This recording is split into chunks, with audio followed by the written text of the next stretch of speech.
Welcome to the 19th episode of Teachers Glasses Presents Bollywood Talkies with Outlook.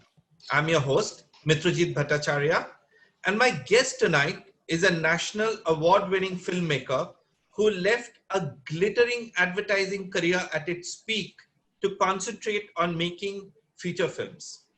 It has indeed been cinema's gain and advertising's loss.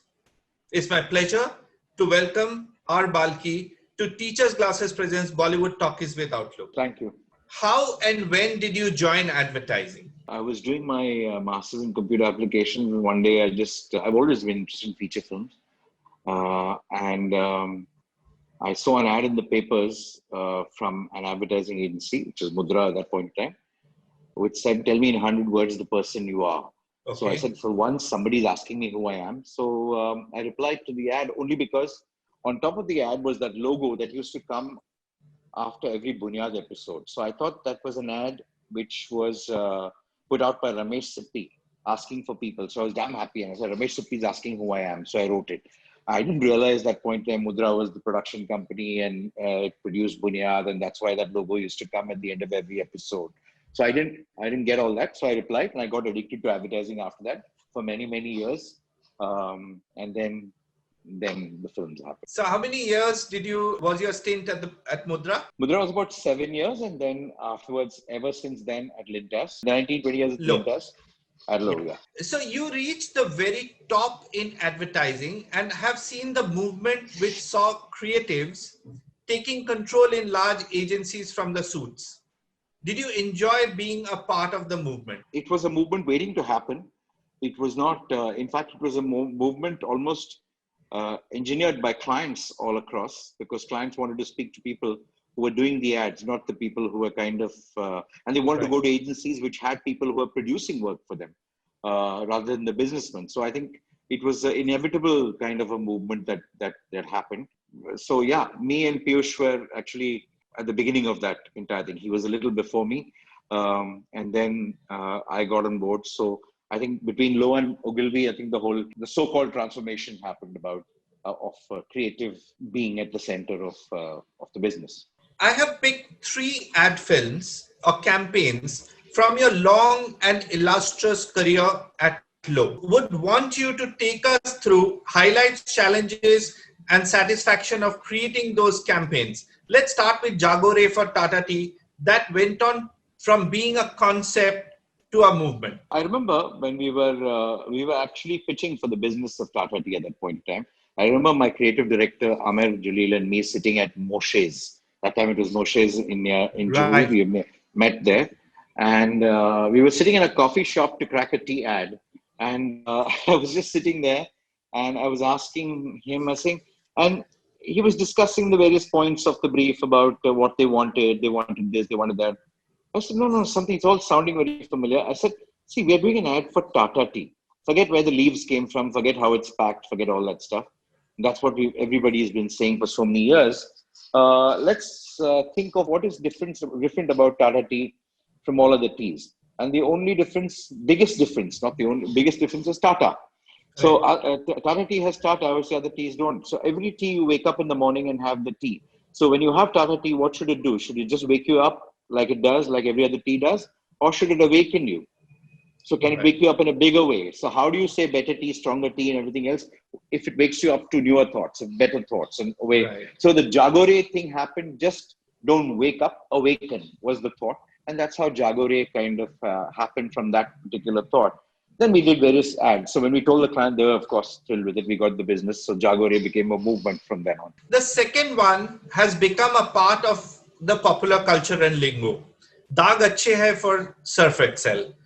Did you know the campaign would become so big? I always thought there was a lot of power in an idea where a product celebrates its biggest competitor, which is dirt. So instead of saying how good I am, if I'm really good, I shouldn't be worried about the competition. I should always praise the competition, because that's when you're very confident about yourself. So go ahead, get dirty. I'm always there. So it's always, unless you're sure of your abilities, you would never praise the competition. That's why Daag Achhe Hai for me, from a very product point of view, became very important. I knew it was a very powerful statement. And when we did that first ad, It was a beautiful process. It was like, I remember sitting in the room, and again, other creative director had come to my room, and we were sitting and chatting about this. So I told him, listen, I know how this ad should be. I get this, I have a funny feeling that this ad should be something like, in Sadma, where Kamal is kind of doing all kinds of things, tumbling around and kind of thing, making Sridevi laugh. I see two kids, I see a brother and a sister, and I see this thing happening, and I've seen that she's crying, and he should make her laugh by getting dirty. And he said, Maggie, what we can do? He said, see, when a kid falls, if you rub the portion where it's hurt, the kid will cry louder. But if you bash the table, which has hurt her or him, the kid will start laughing because you're almost punishing the enemy. So why can't the kid kind of just bash the puddle where the girl has fallen? So it'll make the girl laugh. I said, it's a superb idea, beautiful idea.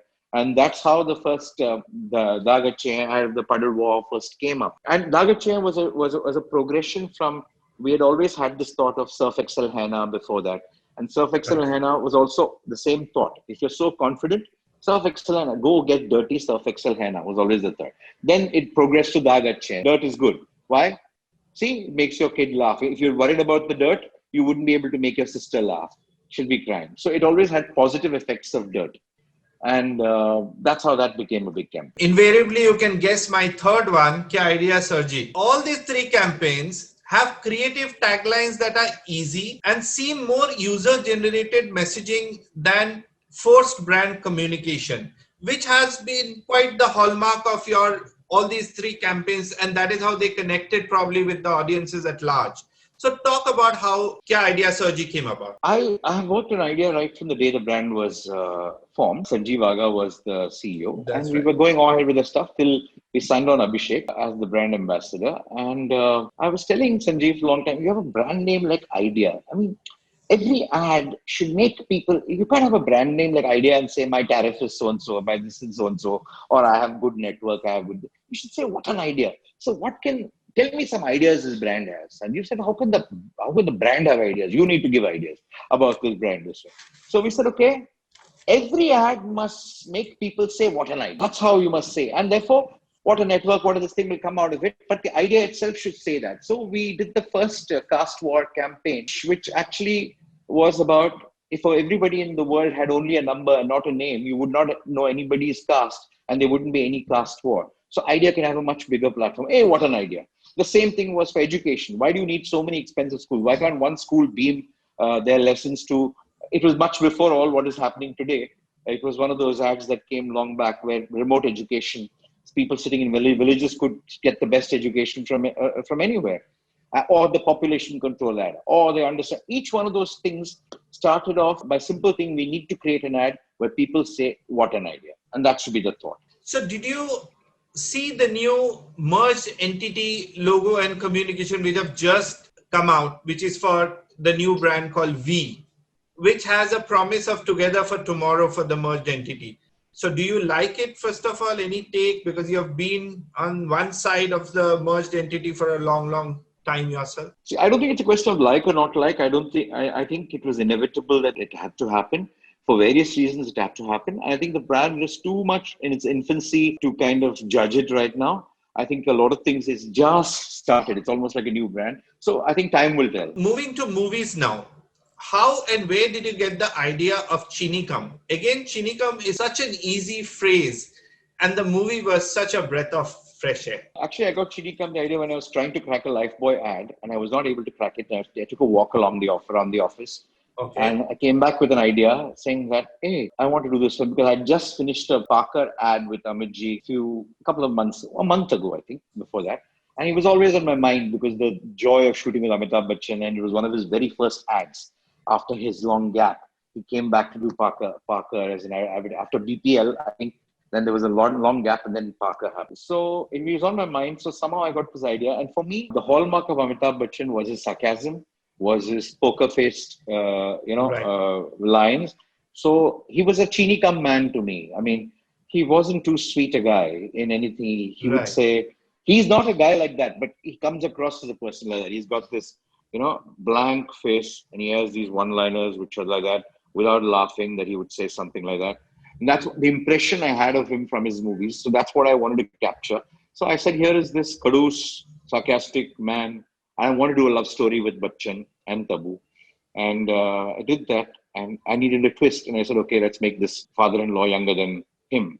So what it would be. So that's how that happened. Actually happened during a Lifebuoy ad. Your second movie actually announced your arrival as a filmmaker. 4 national awards, 14 nominations at Star Screen Awards, and 5 wins. Pa was clearly the toast of B-Town in 2009 and 10. Obviously, the awards were in 2010. So did Pa challenge you as a filmmaker, as it was a complex movie to make? Actually, if I thought of it as a complex movie, I would never have done it because budgets did allow me to think like that.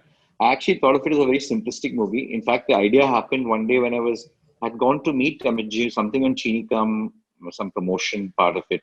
And there he was sitting, cracking some jokes, behaving very foolishly. And there was Abhishek kind of saying some very wise things to him. Okay. I said, this guy's behaving like his dad, this guy's behaving like his... If I ever do a film with them, I must twist the roles. I never thought that I would do a realistic film twisting their roles like this. And I discovered this ailment called, and I just wrote it blindly. And I had no clue how I would make Amitabh. I didn't even think, I have to make Amitabh small, how to this thing. I had no clue.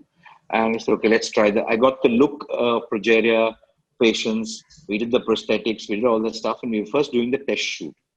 When we were doing the test shoot, PC Shriram, my cameraman, Right. suddenly looked at the stuff. Aki, this looks very scary. How are we going to do this? He's looking damn scary. How? I said, I don't know. He said, I didn't think of it. How do you make him small? I said, shit. This is actually how we didn't think of shrinking him. We didn't think of anything else. But we didn't have the money for VFX. So we were thinking of it. We knew something at the back of our heads, but we didn't articulate it. And then as he was coming, and Amitji's head was so big in the film.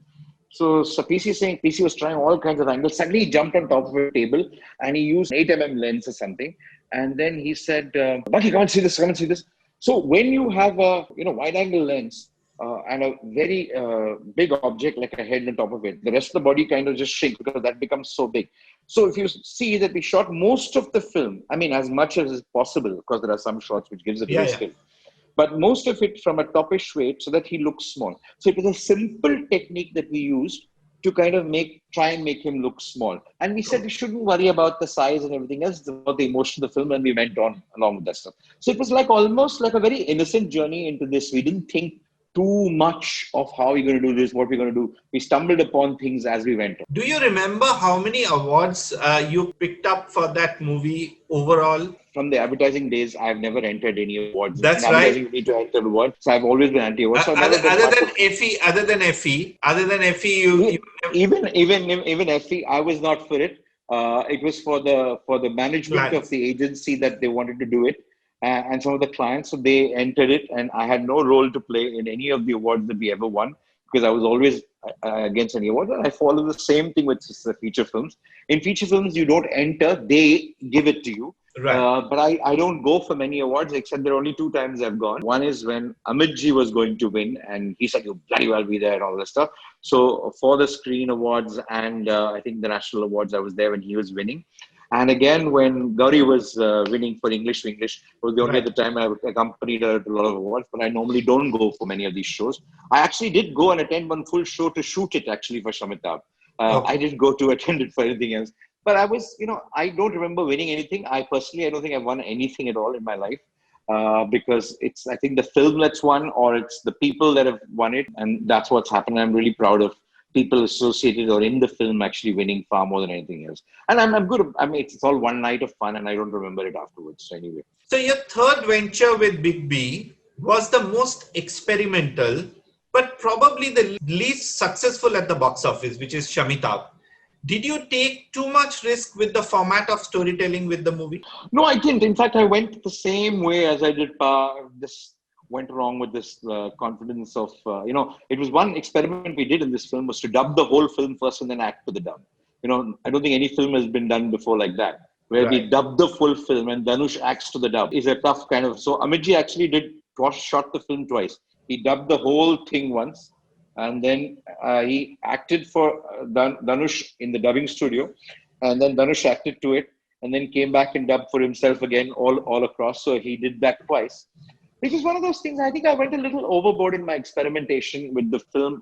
I think it was too indulgent and it went off. Today, if I were to do the film, it's a very special film to me because it was an ode to Amitji's voice.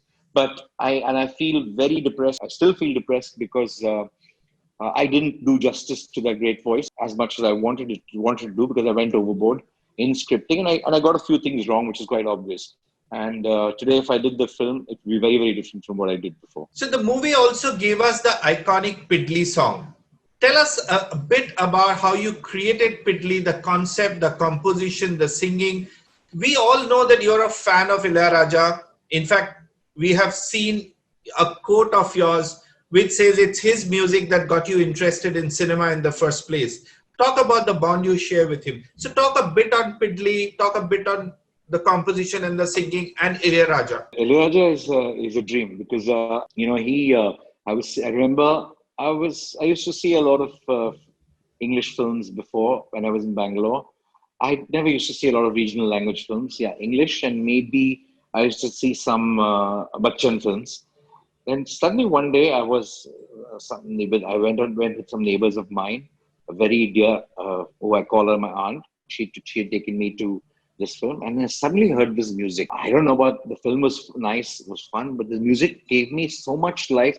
And it's the first time I started listening to music. It had so many images in my head going out. And I said I would see every film with this, whoever's composed this music. And that's how I got to know Ilaiyaraaja. I was a huge fan of his and I listened to a lot of his music. I mean, everybody listened to his music. I was not the only fan. And then when I did my first film, that was the first time I met him. And he was such a joy. He was like almost a child. And I found it so easy to work with him. Not because I was a fan, just because he was a man who never had grown up. He never thought he had done 900 films at that point of time. And he just did it like he was doing his first film. He had so much fun. He had a lot of, and it was so simple. And I enjoy working with him because I think, like in Pidli, he did the tune, I think, in 3 minutes. He was something, and he said, dun da da da da da da da da da dun da da da. That's all he did. And Swanand and I remember looking at each other. Swanand wrote a lot of things for it. I just kept saying, no. It has to be simple. It has to be it has to flow like that. So because he doesn't know Hindi so well, he looks at the sound of the word. So Swanand suddenly came and said, okay, Swanand, I told him, let's shoot this. I want to shoot this song in the loo. Yeah. So he's singing from the loo because he has to be in that studio. So let's do something with Peen. Swan came with this Pidli Sibak thing. So it happened like Pidli. So I gave her this thing. It just happened like that. And Swanand wrote that whole song in about, I think, half an hour after that. After many, many iterations, just in half an hour, he came up with the whole song. So I remember that very, very vividly. Because Dhanush, I think the biggest experience with Shamitabh, yes, it started as an ode to Amitji's voice, but my biggest experience of Shamitabh was meeting Dhanush also. I think I met a great actor during that stuff, and I valued the one thing I wouldn't change in the Shamitabh was Dhanush, because I think he's a great, great actor. Hats off to you for making Amitabh Bachchan sit in a loo on a commode and use the health faucet as the mic and sing Pidli. It will remain one of the most iconic songs of modern cinema. Thank you very much. My pleasure. Thank you. I read all Ilaiyaraaja, so nothing to do with me. The sheer variety of films you have chosen to do clearly talks about the versatility of you as a filmmaker. A metro couple's coming of age marriage story in Ki and Ka, followed by a hugely successful biopic with a social message in Padman. The latter was also your first collaboration with Akshay Kumar. So how was it working with Akshay? He's like a true creative partner.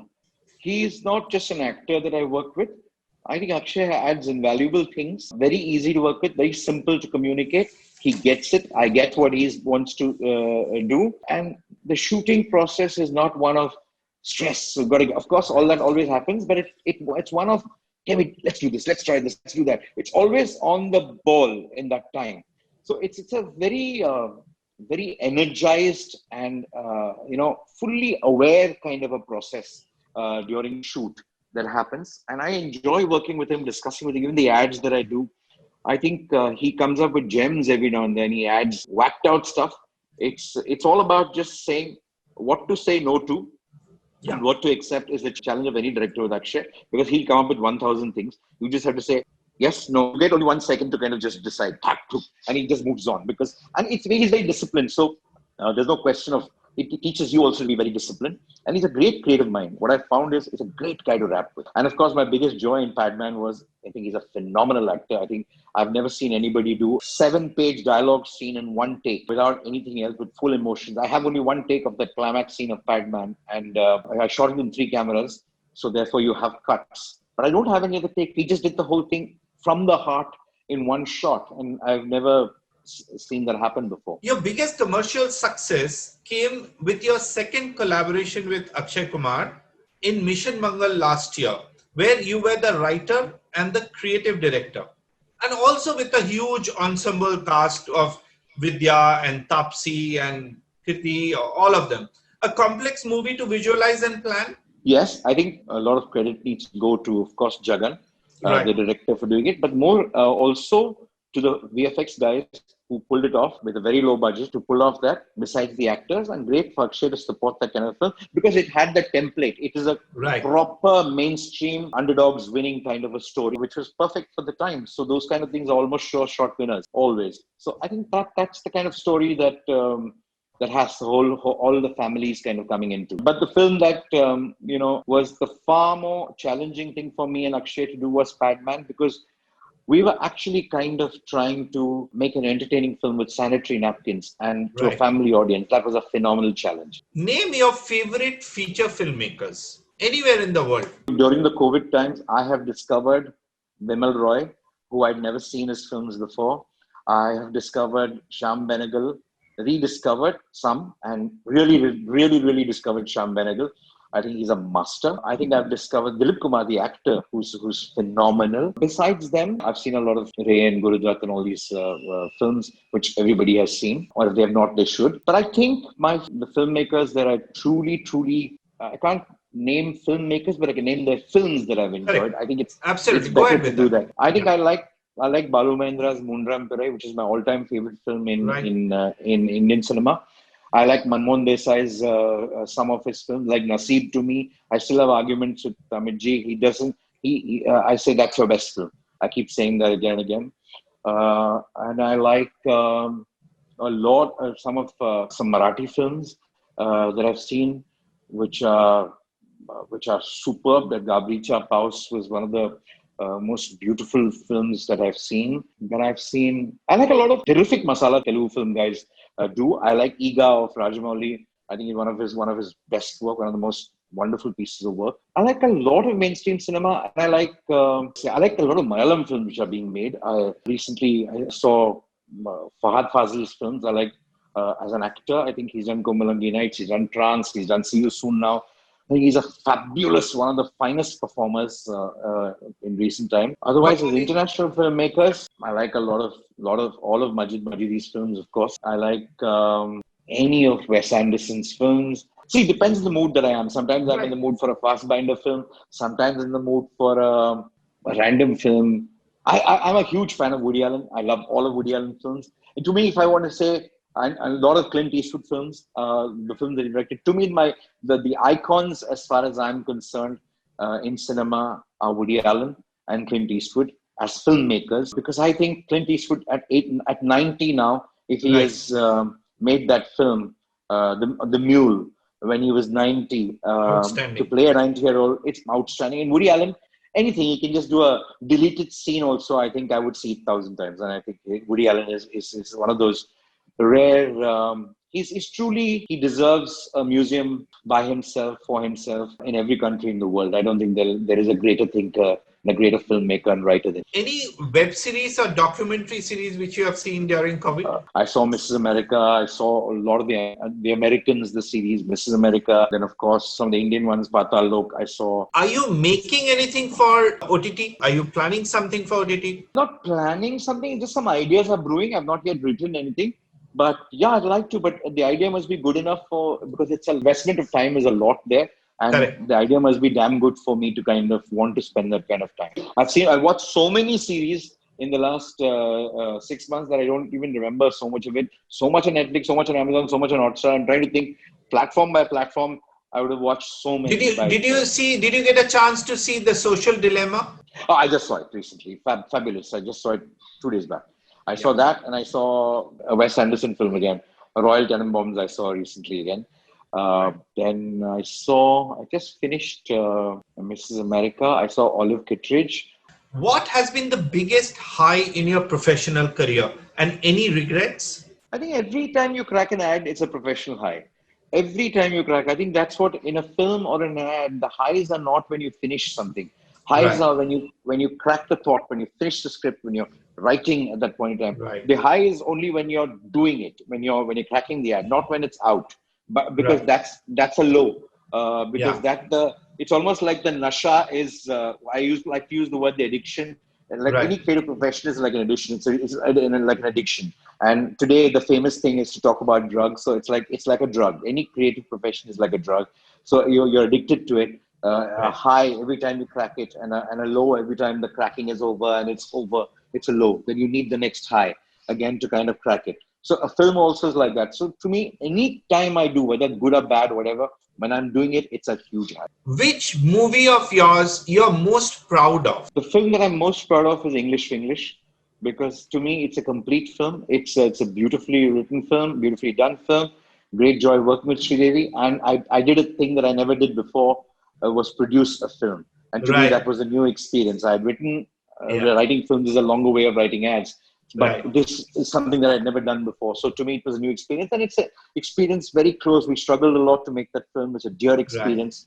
I'm very closely involved. To me, that's my greatest high would be English. To be associated with English. And any regrets? The regret was always that I didn't get Shamitabh right. Your wife, Gauri, is an acclaimed filmmaker, and we were just talking about her debut movie, which is English for English. And you often collaborate with her on projects in various capacities, as you were talking about being a producer for English for English. No, I don't collaborate. So my question is, how is the creative energy between both of you? The creative energy. No. After English for English, we have not collaborated. When I was in advertising, yes, we've collaborated on a few films. Right. She's done the Tanishq remarriage. She's done the Havells Wires film for me, which I've written. But otherwise, we have decided not to collaborate, though we share the same office and though we share the same production company. She does her own thing, I do one thing. It's tough for two people to kind of collaborate after a certain point of time. When you become independent, when you're surer of your own craft, I don't think you need inputs that you may feel you want. You never needed inputs, because I don't think anybody really needs inputs. What they need is a sounding board. Right. And once you're confident of yourself, you don't need it. And then you become a kind of a unnecessary interference rather than a thing. And you become a pain in the ass rather than being a collaborator. So it's best to do things ourselves. And I don't think But do you discuss work? I mean, even of course we discuss work. But when we disagree, we decide to kind of follow our own instincts and not necessarily the instincts of the other person. That's something we have a very healthy respect for. It's not because she says something not good, I drop it or I take it. I think about it and I go, and she does exactly the same thing. What makes Balki angry, and how does Balki unwind? Falsely manipulating the truth. It makes me very angry. I think sometimes media makes me very angry about the truth. I think people sometimes, when in a creative profession, I think it's the most fundamental thing that you need is honesty about who did what. And if somebody starts taking credit for things that they don't do or didn't do, that makes me really, really angry. Because I come from a background, from an agency background, where since having been the head of the agency, the best thing that I could offer to people was at least the credit for things that they did. Right. And, it's very easy for me to say I did everything, because finally the credit actually comes to me for anything that they all do. But it's my job to make sure that I need to go out of my way to make sure that they get the credit for things that they do, because it's important. That's all a creative person has. And I know in my life, I've seen a lot of people taking credit for things that they never have done, or wanting to take more of the credit than they really like. That really angers me, because I think there is where all honesty in creativity begins, not anywhere else. How do you unwind? I watch cricket, I watch more series, I watch movies. It's like all of us. I'm addicted to cricket and movies, and that's what I do. And I have my cat, and I unwind a lot with my cat. That's why I had to quickly do this interview before IPL had started, which is going to be very soon. I wouldn't be addicted to the IPL. I've been watching the England-Australia series, but I will, I think, because there's nothing else to watch. So what's next, Balki? I've just finished writing a film and I'm waiting to start doing it. So let's hope for the best in the next 3-4 months. You've locked in the studio or just finished writing?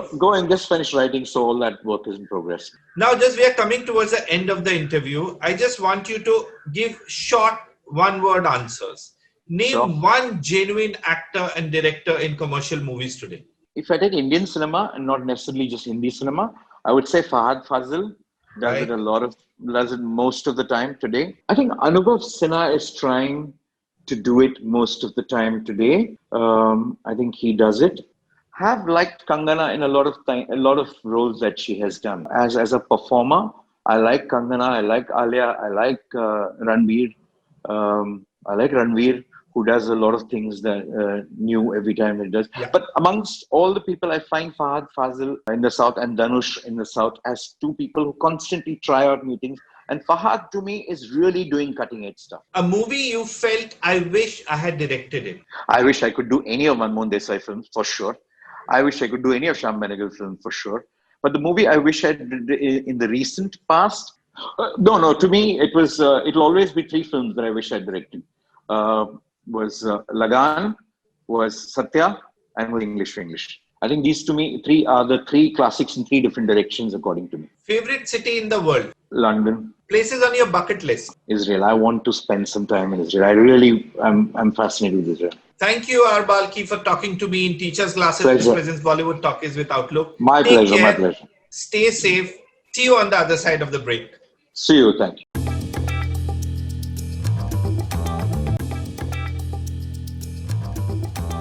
The hallmark of Amitabh Bachchan was his sarcasm, was his poker-faced, lines. So he was a chini-cum man to me. I mean, he wasn't too sweet a guy in anything. He would say, he's not a guy like that, but he comes across as a person like that. He's got this, blank face, and he has these one-liners which are like that, without laughing, that he would say something like that.